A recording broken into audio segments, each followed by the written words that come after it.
ناظرین کرام، زکوٰۃ اور رمضان کے تعلق سے غلط فہمی کے بارے میں کچھ بتا دینا مناسب سمجھتا ہوں۔ سب سے پہلی بات یہ جان لیں کہ زکوٰۃ فرض ہونے کے لیے دو شرط چاہیے۔ ایک ہے کہ مال نصاب تک پہنچا ہوا ہو، اور دوسری شرط ہے کہ اس پر 1 سال کا عرصہ گزر جائے۔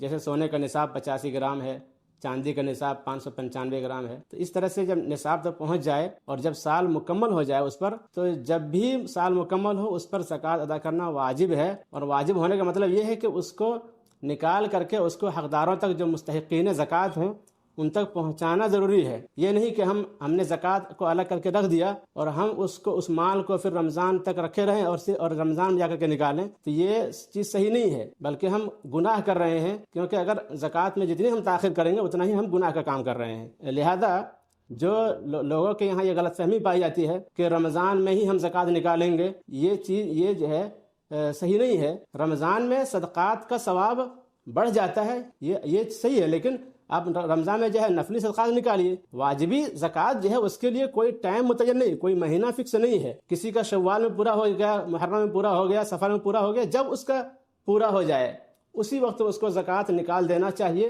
اور مستحقین زکوٰۃ تک اس کو پہنچا دینا چاہیے، ورنہ پھر آپ گنہگار ہوں گے۔